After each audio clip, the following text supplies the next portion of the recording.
I wish everyone would just leave me alone. How many of us have said that at some point or another? Hopefully not this morning as you were preparing to get ready to come to Sunday school. But most of us have had that feeling at some point or another, and maybe at least for a brief period of time for our mental health, we might need time alone to recharge. But imagine for a moment never having an opportunity to interact with another human being.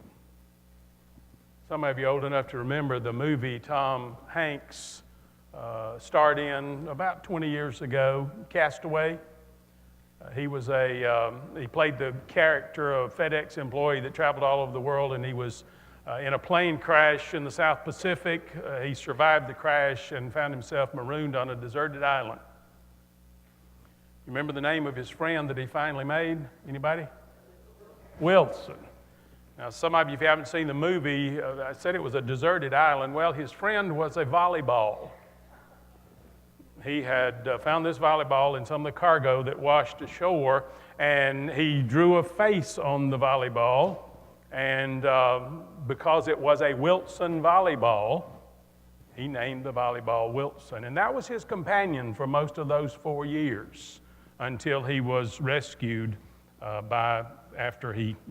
you'll have to go watch the movie.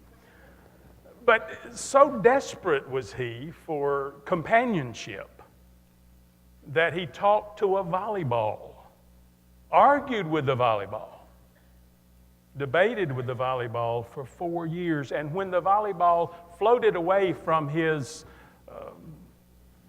raft that he had made hoping to be rescued, he was sorrow-stricken.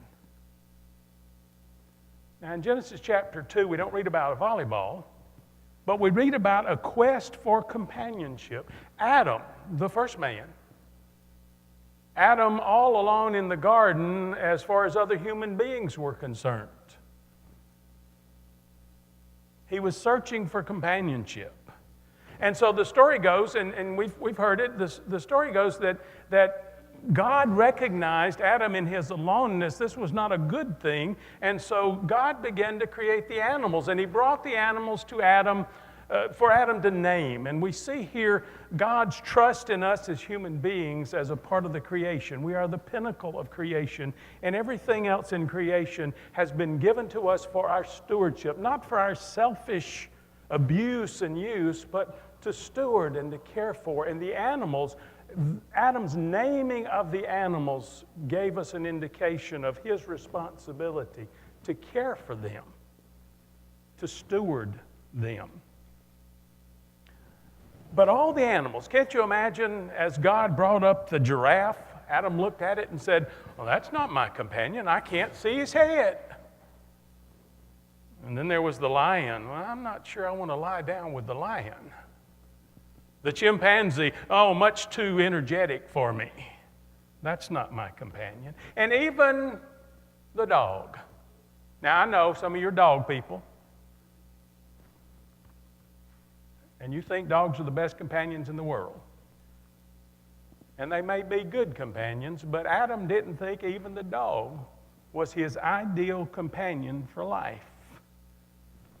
So if you're dog people or cat people or whatever kind of people, Genesis 2 seems to suggest that animals are not the only companions we need. Now, I believe, and this is reading between the lines, I don't think it was that God did not understand what Adam's appropriate companion was to be. God presented him with all the animals first so that Adam could discover his appropriate and proper companion. So that when Adam did find, or it was revealed to him, his proper companion, he would be appropriately receptive and appreciative of God. So we have in Genesis 2 the first man, the first woman, and the first surgery. Anesthesia included. The story goes that God put Adam to sleep. He had been without food and water from midnight the day before. God put Adam to sleep and then took a rib from his body and created woman. Maybe you've heard the explanation of this that's been around a while, very appropriate. She was not made out of his head to surpass him, nor from his feet to be trampled on, but from his side to be equal to him, and near his heart to be dear to him. So from the beginning, because of the uniqueness of this relationship, the man and the woman would always have a unique connection, a connection of heart and mind and soul and body.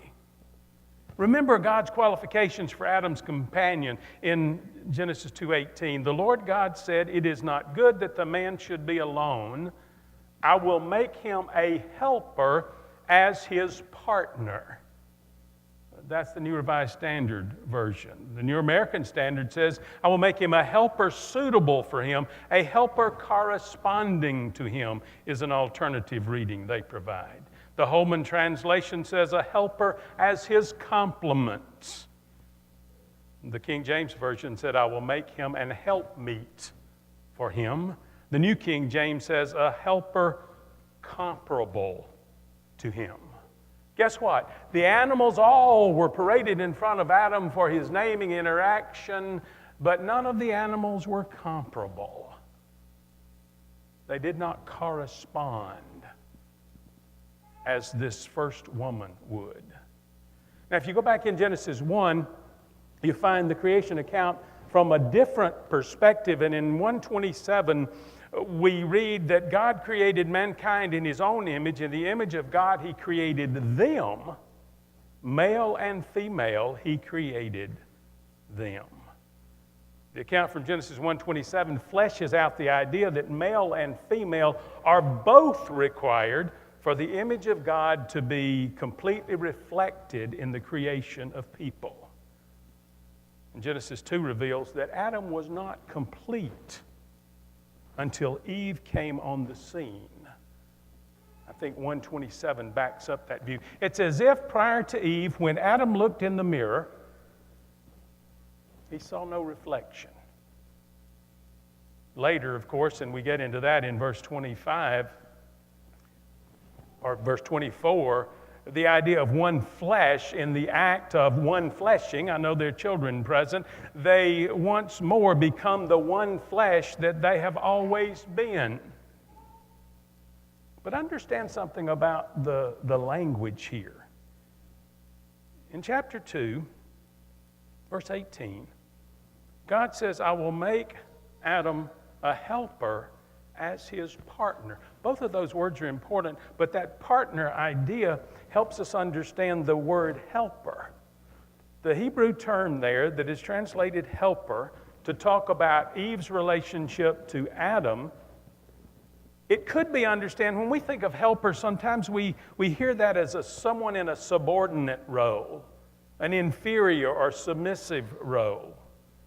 Yet when you look at that term, the Hebrew term that is translated helper in 2:18, you find 10 references in the Psalms, in Exodus, in Deuteronomy, 10 references when the identical term is used to refer to God as helper. So some say that the term, rather than subordinating the woman to the man, places her in a role similar to God. Maybe that's carrying it too far, but certainly it is an idea of mutuality and coordinated mutual submission.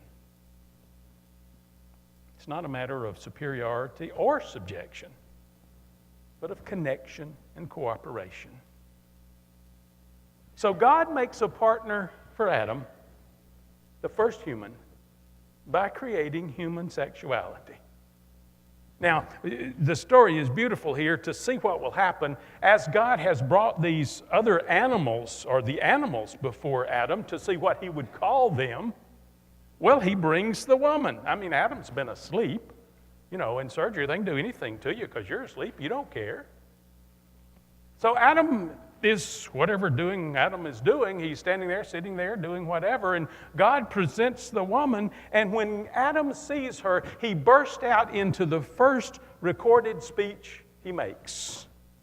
He sings his delight This is now bone of my bone and flesh of my flesh. Adam recognizes the woman as his helper, his partner.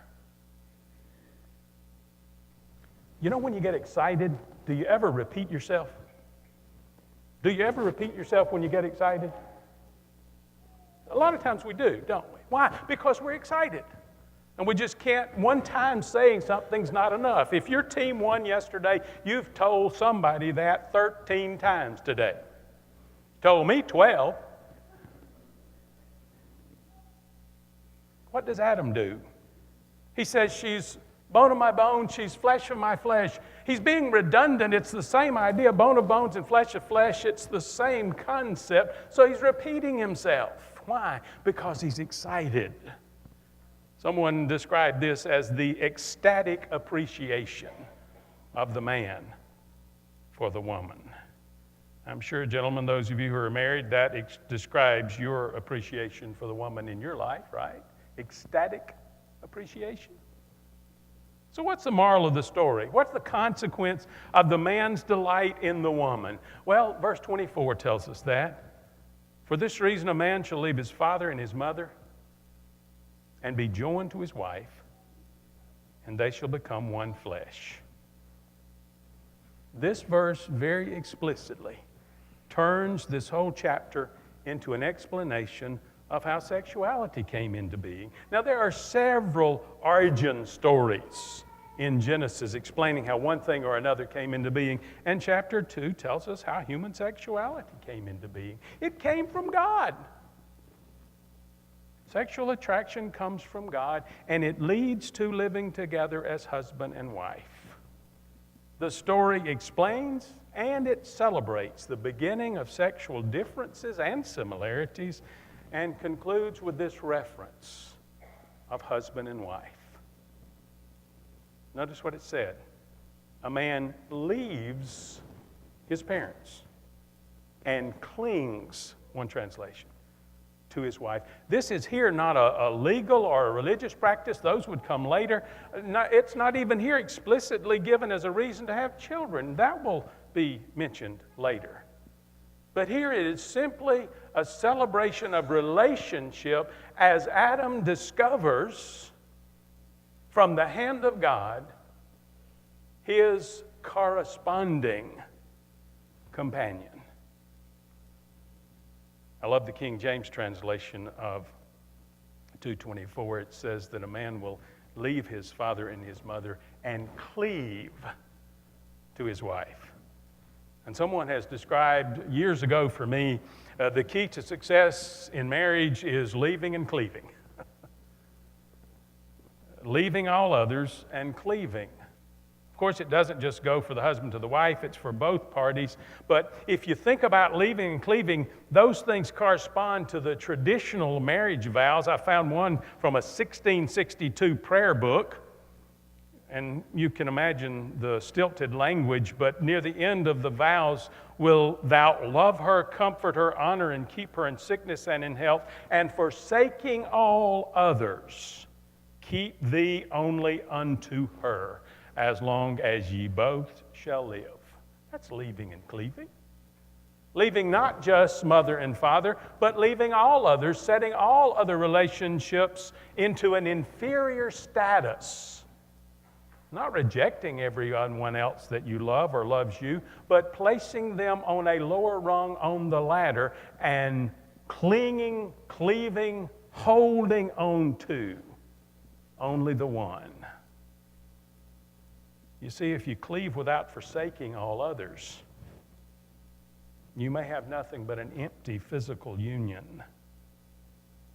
If you forsake all others without cleaving, you may have an emotional, even a spiritual connection, but you probably do not have a marriage unless physical limitations prohibit cleaving. Understand, Genesis here, one flesh is much more than just the physical. And certainly disease and illness and accidents and sometimes aging mean the physical is not as capable as it may have once been. So there's much more than physical, but the emotional and the spiritual feed the physical, and the physical become a representation often of the spiritual and the emotional connection. You see, the physical is a powerful symbol reminding the marriage partners of all the bonds that tie them together. It's sort of like baptism and the Lord's Supper. You didn't see that one coming, did you? The physical in marriage is something like baptism and Lord's Supper. We know that baptism and Lord's Supper are not requirements for salvation.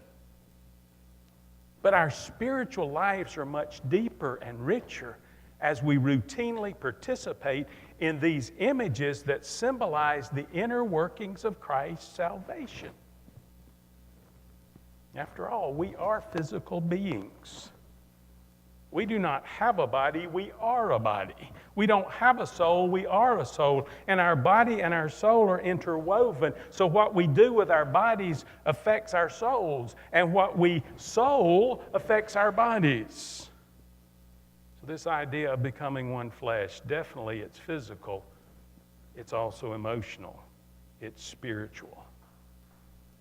The church often shies away from talking about this vital issue. And when we don't talk about it, we leave teaching about sexuality to those who teach without a biblical understanding or appreciation. It's not just the Old Testament. It's not just in Genesis. The Apostle Paul and many other biblical writers address the issue of human sexuality and marriage and the fact that marriage does involve the physical in 1 Corinthians chapter 7. And when Paul wrote to the Corinthians, I think he was addressing questions that they had asked of him or situations in the church about which he was aware. And he said to them in 1 Corinthians 7, verse 1, "Now for the matters you wrote about," obviously they had asked him, "it is good for a man not to have sexual relations with a woman." Oh, wow. But let's don't stop there. "But since sexual immorality is occurring, each man should have sexual relations with his own wife, and each woman with her own husband." This is this Paul, okay? "The husband should fulfill his marital duty to his wife, and likewise the wife to her husband. The wife does not have authority over her own body, but yields it to her husband. In the same way, the husband does not have authority over his own body, but yields it to his wife.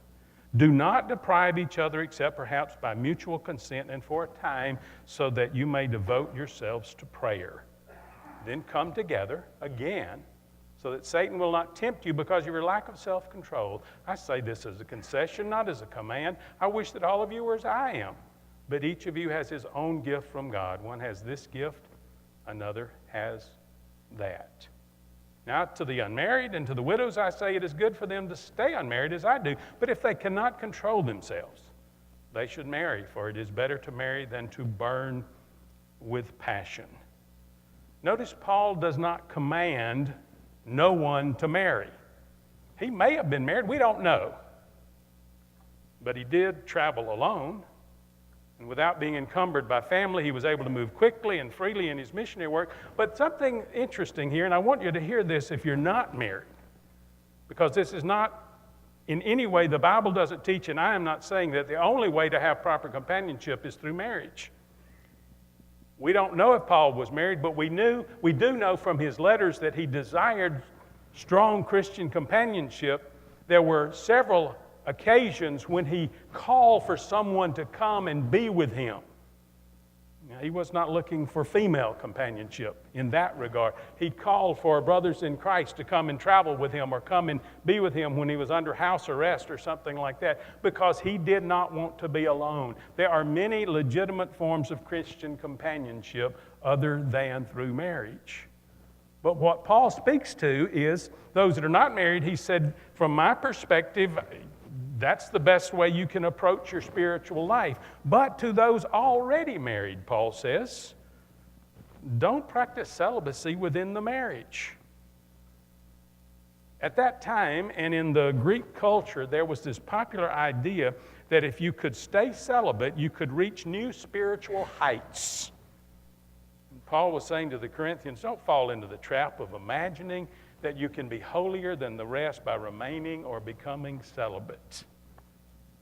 So for the Apostle Paul, there was no place for celibacy in a Christian marriage. Let's go back to Genesis, and we'll wrap this up. In Genesis 2:25, we come to the end of the chapter, and I think this verse is a summary verse, not only of the account in 2 of the creation of the man and the woman, but a summary verse of the whole chapter, and maybe even somewhat of a summary of chapters 1 and 2. Genesis 2:25 says that the man and the woman were naked, and they were not ashamed. In other words, there was openness and complete acceptance with each other. And what a beautiful commentary on perfect companionship. Beautiful commentary on perfect companionship within marriage. Beautiful commentary on perfect Christian companionship outside of marriage, not the nakedness part, but on the idea of being open enough with each other that there's no shame in the strengths or the weaknesses that we reveal to each other. So it's a beautiful commentary on perfect companionship, but even more, I think, because it does function as a summary statement, it gives us a picture of the garden as a place where harmony and peace prevail in every dimension of creation. There's harmony between the man and the woman. There's harmony between the animals. There's harmony between the animals and the people. There's harmony between the people, the animals, and all the rest of creation. In this place, there's no such thing as body shame or self-hatred or lust or discontent with oneself or with another. Both male and female are whole. They've got it together. They're integrated. They accept themselves. They accept each other. They're free. That sound like paradise? It was. But what we understand from Genesis as we read the rest of the story, that chapter 2 is kind of a setup story to prepare for what is to come. It's a setup story to explain the beauty and the perfection of paradise, but then as we read farther, sin enters the picture. And the perfect paradise begins to unravel, and people destroy God's intention for a peaceful coexistence, and in the end, ugly, sinful reality replaces this paradise. And friends, we live in that reality, in that ugly, sinful reality. But I want to give you a word of hope. Through human companionship with other believers, through a marriage partner if you're married, or through Christian friends and family if you're not, through human companionship, we can restore and regain some sense of the presence of God like Adam experienced it and Eve experienced it in the garden. Let me ask you a few questions before you pack up. How are you experiencing the presence of God this morning? Maybe you're experiencing God's presence as comfort in response to a loss in your life. Maybe for someone, there's a sense in God's presence of direction. You're trying to make a decision, and God's presence is guiding you. It could be that someone is experiencing God's presence as conviction for a specific sin. And it's quite possible that there's someone who is sensing God's presence. You're not sure what it is, maybe, but you're experiencing God's presence as an urging to you to align your life with Jesus, to commit your life to His Lordship, and to live for Him, not for yourself from this day forward. That's the Holy Spirit working on you, urging you to align your life with Christ. So however you are experiencing the presence of God this morning, give thanks that by God's Spirit, God is reaching toward you right now. If you need to share what God is doing in your life at this moment by the presence of His Spirit, in a moment as we sing together a song of commitment, will you come immediately as we begin singing and share with us your decision, and we'll help you share it with the church family. I'm going to ask Jeremiah and Brian if they will come and stand here. I'll come around in a moment. But don't wait for me. You come on and share with them your decision that you need to share with this church family. Rick, y'all come on.